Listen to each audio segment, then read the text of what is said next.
সুপ্রিয় দর্শক, আসসালামু আলাইকুম। আপনাদের সবাইকে স্বাগত জানাচ্ছি এখনকার আলোচনা। আপনাদের সঙ্গে আছি আমি সিরাজুল ইসলাম।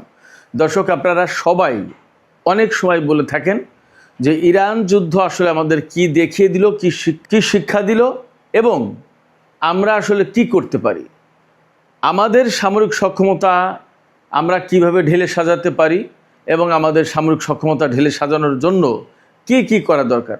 সুপ্রিয় দর্শক, আজকে এই বিষয়টা নিয়েই পুরো ভিডিওতে আলোচনা করব। আশা করি আপনারা শেষ পর্যন্ত সঙ্গে থাকবেন। আর ভিডিও যদি ভালো লাগে লাইক কমেন্ট শেয়ার করবেন এবং চ্যানেলটি সাবস্ক্রাইব করে সাথেই থাকবেন। দর্শক, চলুন মূল আলোচনায় চলে যাই। ইরান যুদ্ধ আসলে আমাদের সর্বপ্রথমে যেটি দেখিয়েছে যে ভবিষ্যতের যুদ্ধ কেমন হবে এবং আমাদের কেমন রকমের প্রস্তুতি থাকা দরকার। এই জায়গায় একই সাথে আমি প্রশ্ন করে রাখি, আসলে সেই রকমের যুদ্ধের জন্য, সেই রকমের সামরিক সক্ষমতা অর্জনের জন্য আমাদের বাংলাদেশের সামরিক বাহিনী প্রস্তুত তো?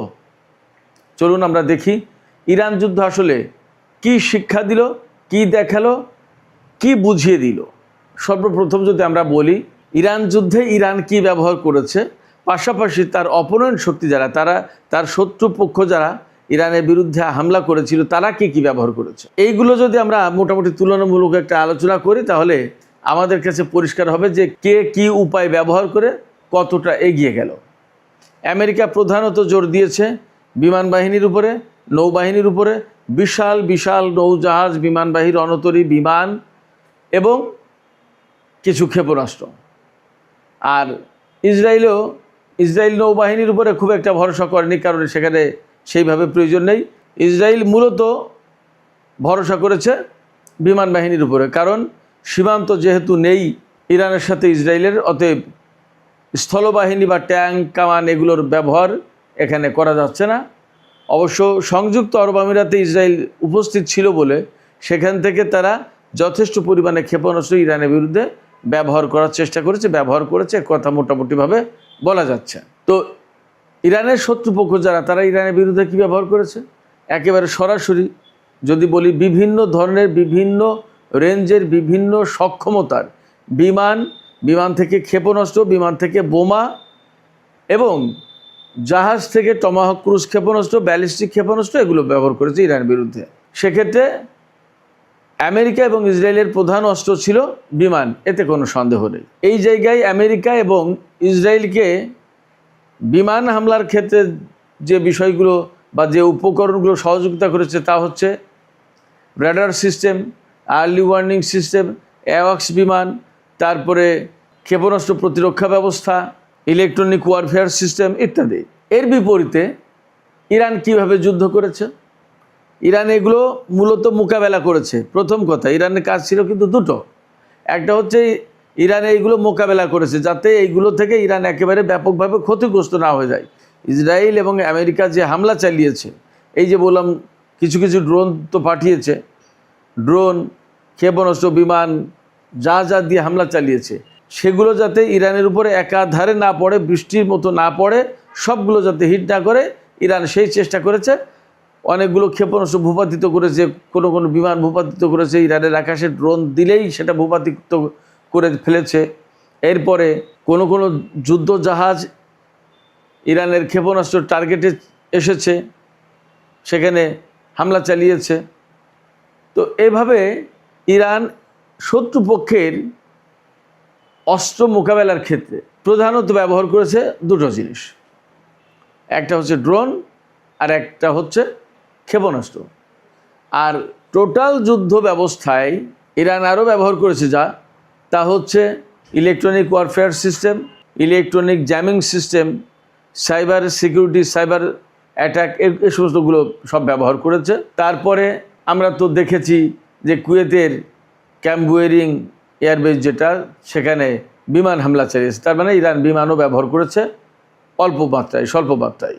তো এই যে আমেরিকা এবং ইসরায়েলের মতো বিরাট বিশাল শক্তি, যাদের হাতে আধুনিক প্রযুক্তির সমস্ত সব কিছু আছে, এবং এখনও পর্যন্ত বলা হয় যে আমেরিকা হচ্ছে পৃথিবীর 1 নম্বর সামরিক শক্তি, আর ইসরায়েল তো মধ্যপ্রাচ্যের অবশ্যই 1 নম্বর সামরিক শক্তি, সেইভাবেই বলা হতো, সেইভাবেই প্রতিষ্ঠা করা হয়েছে, সেইভাবেই তাকে সাহায্য সহযোগিতা সমর্থন দিয়ে এই পর্যন্ত আনা হয়েছে।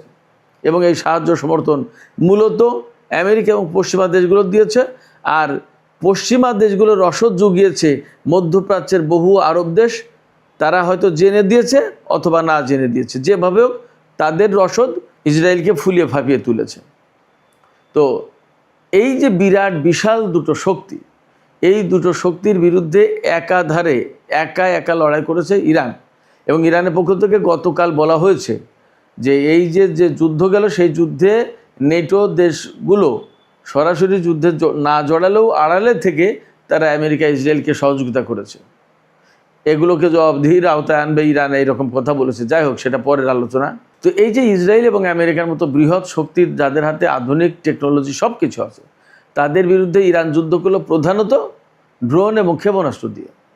আমি যুদ্ধের আগেও, যুদ্ধের ভেতরেও, যুদ্ধের পরেও সবসময় বলে এসেছি যে ইরান আসলে যুদ্ধের টেকনোলজিকেই তো চেঞ্জ করে দিয়েছে, যুদ্ধের সিস্টেমটাকে চেঞ্জ করে দিয়েছে, যুদ্ধের যে ভাষা, যুদ্ধের যে ল্যাঙ্গুয়েজ, যুদ্ধের যে কৌশল, এ সমস্ত সব কিছুকে তো ইরান বদলে দিয়েছে, পাল্টে দিয়েছে। কীরকম? যেখানে আমেরিকা ইসরায়েল তাদের অত্যাধুনিক, অত্যন্ত গতিসম্পন্ন পঞ্চম প্রজন্মের স্টেলথ যুদ্ধ বিমান ব্যবহার করছে, সেখানে ইরানের আকাশের প্রত্যেকটা জিনিস, প্রত্যেকটা উপায় উপকরণ, প্রত্যেকটা বিমান অরক্ষিত। আমরা দেখেছি F-35 বিমানকে আঘাত করেছে ইরান। এমন এক প্রযুক্তি আবিষ্কার করেছে, ইনফ্রারেড ডিফেন্স সিস্টেম, যেটা বিমান কোন দিকে যাচ্ছে তার শুধু তার তাপ দেখে শনাক্ত করে সেই দিকে গিয়ে ক্ষেপণাস্ত্র আঘাত করছে বিমানে। F-15 যুদ্ধ বিমান, সেটা ইরানের আকাশ থেকে ভূপাতিত হয়েছে।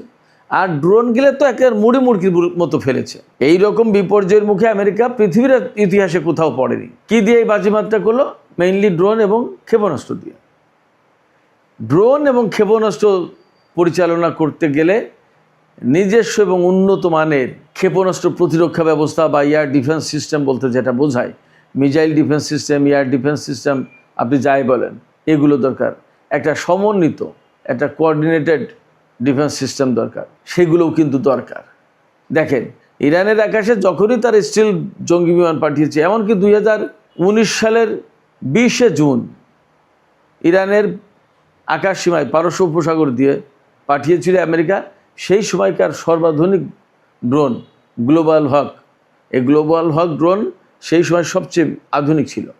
এই ড্রোন পাঠানোর সাথে সাথে ইরান তার র্যাডারে ধরে ফেলেছে এবং সিঙ্গেল মিসাইল শট দিয়ে তাকে ভূপাতিত করেছে। একটা ক্ষেপণাস্ত্র দিয়ে তাকে ধ্বংস করে দিয়েছে। কোনো স্টেলথ প্রযুক্তি তো ইরানের ক্ষেপণাস্ত্র প্রতিরক্ষা ব্যবস্থা বা আকাশ প্রতিরক্ষা ব্যবস্থার কাছে নিরাপদ থাকছে না, নিজেদেরকে গোপন রাখতে পারছে না, ধরে ফেলছে। এই যে ইরানের নিজস্ব টেকনোলজি, এই টেকনোলজি একটা পর্যায়ে গিয়ে দেখা গেল যে আমেরিকা এবং ইসরায়েলের উপরে প্রাধান্য বিস্তার করেছে। তা না হলে ইসরায়েল বা আমেরিকার যে F-35 জঙ্গি বিমান, যুদ্ধ বিমান, তা ভূপাতিত করলো কিভাবে? সেটা তো স্টেলথ। F-15 তো স্টেলথ প্রযুক্তির বিমান। আরও ড্রোন যা, সেগুলো সবই তো ধ্বংস করলো ইরান। এবং তার ক্ষেপণাস্ত্রের কাছে, তার ড্রোনের কাছে তো কোনো কিছু পাত্তা পেল না। মারাত্মক ব্যাপার না? এই প্রশ্ন কিন্তু আসে যে তাহলে ইরানের প্রযুক্তি বেটার নাকি আমেরিকার প্রযুক্তি better? On the other hand, Iran যে সমস্ত ক্ষেপণাস্ত্র ব্যবহার করেছে তার ভিতরে বিভিন্ন ডিজাইনের এবং মডেলের হাইপারসনিক ক্ষেপণাস্ত্র ছিল, যা আমেরিকা এবং ইসরায়েলের হাতে নেই। এবং আমেরিকা ইসরায়েল এই ক্ষেপণাস্ত্র ঠেকানোর মতো প্রযুক্তিও তারা ব্যবহার করে না, তাদের হাতে নেই। তাহলে কি দাঁড়াচ্ছে?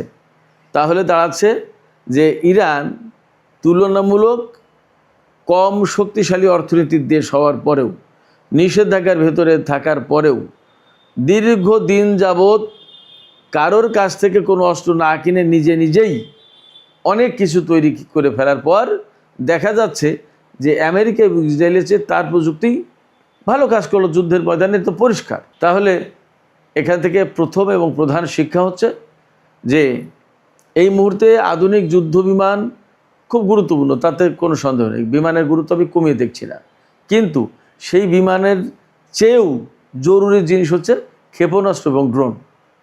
আমরা যে J-10C বিমান কিনবো, পাকিস্তানের কাছ থেকে যে F-17 থান্ডার বিমান কিনবো, দ্যাটস ওকে, খুব ভালো। কিন্তু আমাদের ফোকাসটা যেন কোনো মতেই না চলে যায় শুধুমাত্র বিমানের দিকে। যুদ্ধ বিমান দিয়ে আমরা সব কিছু করতে পারবো না। আমাদের যার সাথেই মোকাবেলা হোক বা যার আমাদের নিজেদের প্রতিরক্ষা ব্যবস্থাটাই আমরা ঠিক করি। আমরা কারোর সাথে যুদ্ধ করতে যাচ্ছি না, কিন্তু আমাদের নিজেদের সক্ষমতা নিজেদের হাতে থাকতে হবে এবং এখানে খুব পরিকল্পিত উপায়ে করতে হবে। একটা বিমানের পেছনে যে পরিমাণে খরচ, তার পাইলটের প্রশিক্ষণ, তারপরে তার মেনটেন্যান্স কস্ট, তার জ্বালানি এবং তার নিরাপত্তা অনেক বড় ব্যাপার। সেই জায়গায় আপনি যদি ড্রোন এবং ক্ষেপণাস্ত্র সিস্টেম দিয়ে যদি নিজেকে সমৃদ্ধ করতে পারেন তাহলে কিন্তু সহজ। এখন বলা হচ্ছে যে ড্রোন হচ্ছে গরিবের এয়ারফোর্স। আপনার ড্রোন পরিচালনার জন্য কিছু লোক পর্দার আড়ালে থেকে রিমোট কন্ট্রোলের মাধ্যমে সে কন্ট্রোল করবে, চালাবে। পাইলটের জীবনের ঝুঁকি নেই। ক্ষেপণাস্ত্র এবং ড্রোনে একই কথা, পাইলটের জীবনের ঝুঁকি নেই। মারাত্মক রকমের জ্বালানি, এর জন্য ফুয়েল ট্যাঙ্কার, অনেক কিছু লাগবে না, প্যারাশুট, আদার বহু কিছু লাগে। একটা বিমান পরিচালনা করতে গেলে বহু কিছু লাগে। কিন্তু একটা বিমানের পেছনে যে খরচ, সেই খরচ দিয়ে সম্ভবত অনেকগুলো ড্রোন এবং ক্ষেপণাস্ত্র বানানো যাবে। এই বিষয়গুলো আমাদের মাথায় রাখতে হবে। আমি আবারও বলছি, বিমানকে অবশ্যই অনুৎসাহিত করছি, অবশ্যই বিমান দরকার, আমাদের বিমান বাহিনীতে অবশ্যই বিমান দরকার।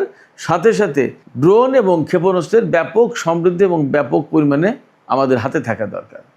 আমরা যদি নিজেদেরকে আসলে খুব আত্মরক্ষার জন্য শক্তিশালী একটা অবস্থানে যেতে চাই তাহলে সমন্বিত নিরাপত্তা ব্যবস্থা গড়ে তুলতে হবে। একধারে যেমন এক পাশে যেমন থাকবে ক্ষেপণাস্ত্র, ড্রোন, তেমনি আর এক পাশে থাকবে বিমান এবং প্রয়োজনীয় সরঞ্জাম। যেমন আমাদের শত্রুকে প্রতিহত করার জন্য ক্ষেপণাস্ত্র থাকবে যা দিয়ে আমরা তাদেরকে মোকাবেলা করব, তেমনি শত্রুর হামলা মোকাবেলার জন্য আমাদের প্রতিরক্ষা ব্যবস্থা থাকতে হবে, ক্ষেপণাস্ত্র প্রতিরক্ষা ব্যবস্থা থাকতে হবে।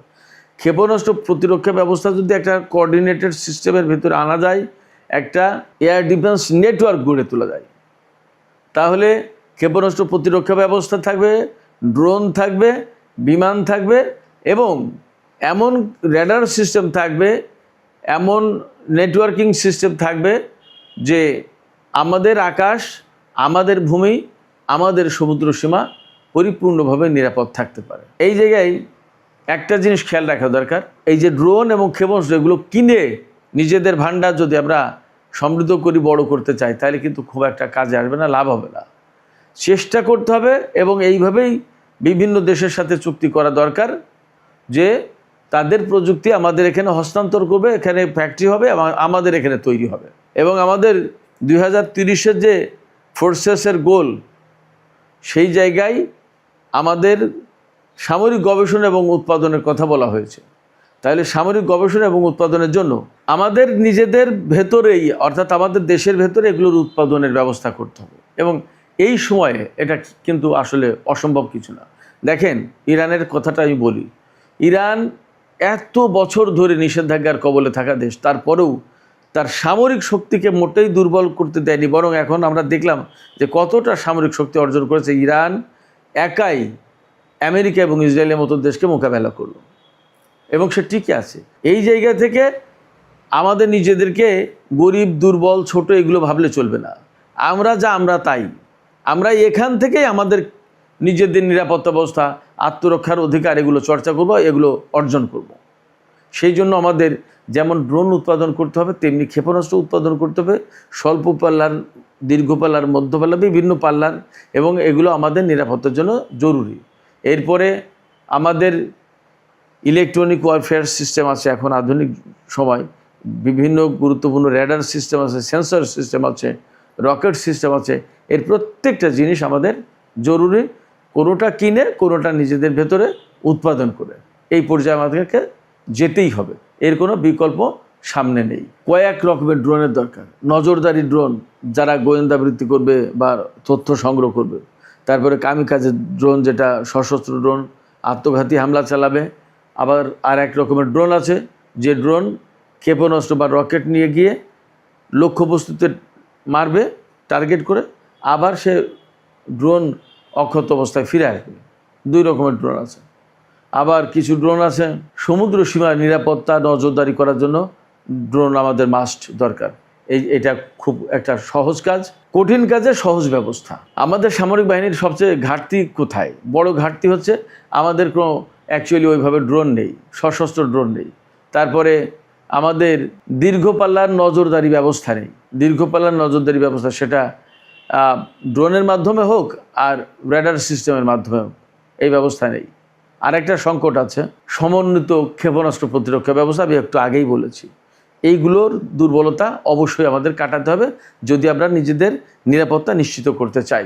আমরা এই যে প্রযুক্তিগুলো আনবো বা কিনবো বা বলবো যে তোমরা আসো আমাদের দেশে বানাও, কাদের সাথে বলতে পারি? চীন আছে, পাকিস্তান আছে, তুরস্ক আছে, ইউরোপের কোনো দেশ থাকতে পারে, জাপান আছে। ইরানের সাথে আমরা হয়তো এখনই পারবো না, কারণ তার উপর নিষেধাজ্ঞা রয়েছে। বাট যদি নিষেধাজ্ঞা উঠে যায় তাহলে তার কাছে আমরা অ্যাপ্রোচ করতে পারি, এটাও একটা বিষয়। সেগুলো নজরে রাখতে হবে যে আসলে পরিস্থিতি কোথায় যাচ্ছে, আমরা কি করতে পারি। যাই হোক, সুপ্রিয় দর্শক, ইরানের যুদ্ধ এবং বর্তমান প্রেক্ষাপটে আমাদের কী ধরনের নিরাপত্তা ব্যবস্থা নেওয়া দরকার, কী ধরনের নিরাপত্তা ব্যবস্থা উন্নয়ন করা দরকার, এই প্রসঙ্গে কথা বললাম। তো ইরান নিয়ে যখন এত কথা, তখন আমি আপনাদেরকে একটা কথা জানাই। এর আগে একদিন বলেছিলাম সম্ভবত, যে ইরান নিয়ে কিন্তু আমার লেখা একটা বই আছে। সেই বইটার নাম হচ্ছে ইরান উন্নয়ন শক্তি লড়াই। আমার কাছে অনেক মানুষ বহু বছর ধরে, বহু সময়, বহু প্রেক্ষাপটে জিজ্ঞেস করে ইরান এত নিষেধাজ্ঞার ভেতরে থাকে, কিভাবে টিকে থাকে, তার আর অর্থনৈতিক সক্ষমতা কোথা থেকে আসে, কিভাবে এত বড় সামরিক শক্তি হলো, তারপরে এত নিষেধাজ্ঞা মোকাবেলা করে তার কৃষি ব্যবস্থা কি, তারা কেমন, বহু কিছু। এই সমস্ত বিষয়ের জবাব নিয়ে আমি একটা বই লিখেছিলাম। সেই বইটা হচ্ছে ইরান উন্নয়ন শক্তি লড়াই। এই হলো সেই বইটা। এই বইটা আপনারা যদি কেউ কিনতে চান তাহলে আমি কুরিয়ার করে পাঠাতে পারি। আমার কাছে এখনও 300-350 কপি আছে। এই বইটার দাম খুব বেশি না, মাত্র 300 টাকা। কুরিয়ার সার্ভিস চার্জ যা লাগে সেটা তো আপনাকে দিতে হবে। যদি আপনারা নিতে আগ্রহী হন, আপনারা যারা ইরান সম্পর্কে এত কিছু জানতে চান, এত কিছু শুনতে চান, এই বইটা একটু কষ্ট করে পড়েন। এখন তো মানুষ পড়তে চায় না, কিন্তু আসলে বইয়ের পাতা একটু নজর দেওয়া উচিত। ওই জায়গায় জ্ঞানের আসল ভাণ্ডার। এই বইটা পড়লে আপনারা অনেক কিছু সহজে জেনে যাবেন, বুঝে যাবেন এবং অনেক কিছু বুঝতে পারবেন। সেক্ষেত্রে আপনারা যদি বইটা নিতে চান তাহলে আজকের ভিডিওর ডেসক্রিপশনে লিঙ্ক দেওয়া থাকবে। ফেসবুক লিঙ্কে গিয়ে আপনারা যদি ইনবক্সে অর্ডার করেন, আমি আপনাদের ঠিকানায় পাঠিয়ে দেবো। তো যাই হোক, সুপ্রিয় দর্শক, আজকের আলোচনা এখানে শেষ করতে চাই। আলোচনা শেষের আগে আমি শুধু এইটুকু বলবো, আধুনিক যে যুদ্ধ কৌশল, আধুনিক যে যুদ্ধ, এই যুদ্ধ এবং এই কৌশল আমাদেরকে একেবারে চোখে আঙুল দিয়ে দেখিয়ে দিচ্ছে আধুনিক যুদ্ধ বিমান দিয়ে যুদ্ধ জেতা যাবে না। এর জন্য খুব জরুরি ভিত্তিতে প্রয়োজন ক্ষেপণাস্ত্র প্রতিরক্ষা ব্যবস্থা এবং ড্রোন। বিমান তো থাকতেই হবে, এর পাশাপাশি এই দুটো অপরিহার্য। এই জন্য এই রকমের প্রস্তুতি আমাদের কতটুকু সেটা আমাদের যাচাই করে দেখা উচিত। এই প্রস্তুতি আমাদের যদি না থাকে তাহলে আমাদের এই প্রস্তুতির জন্য যা করা দরকার তাই করতে হবে। এবং আমি বিশ্বাস করি যে বাংলাদেশ সরকার যে 2030 সালের যে প্রতিরক্ষা বাহিনীর বা সামরিক বাহিনীর যে গোল, লক্ষ্য, সেই লক্ষ্য অর্জনের জন্য নিশ্চয়ই সুচিন্তিতভাবে এই পদক্ষেপগুলো নেবে এবং বাংলাদেশকে একটা সুনিশ্চিত নিরাপত্তা ব্যবস্থার ভেতরে আনবে। আমরা সেই আশাবাদ ব্যক্ত করে আজকের আলোচনা এখানেই শেষ করতে চাই। আলোচনা শেষের আগে আপনাদের কাছে প্রশ্ন, আপনারা কি মনে করেন বাংলাদেশ কি আসলে যেভাবে এগুচ্ছে বা যে পরিকল্পনা নিচ্ছে তাতে কি সঠিক পথে আছে? এবং আপনাদের কি মনে হয় বাংলাদেশের কি আসলে ড্রোন এবং একটা সমন্বিত ক্ষেপণাস্ত্র প্রতিরক্ষা ব্যবস্থা গড়ে তোলা উচিত কিনা? আপনাদের মতামত জানিয়ে কমেন্টে লিখবেন। আর ভিডিও ভালো লাগলে লাইক, কমেন্ট, শেয়ার করবেন এবং চ্যানেলটি সাবস্ক্রাইব করে সাথেই থাকবেন। দর্শক, এখনকার আলোচনা এখানে শেষ করতে চাই। আপনারা সবাই অনেক ভালো থাকুন। আল্লাহ হাফেজ।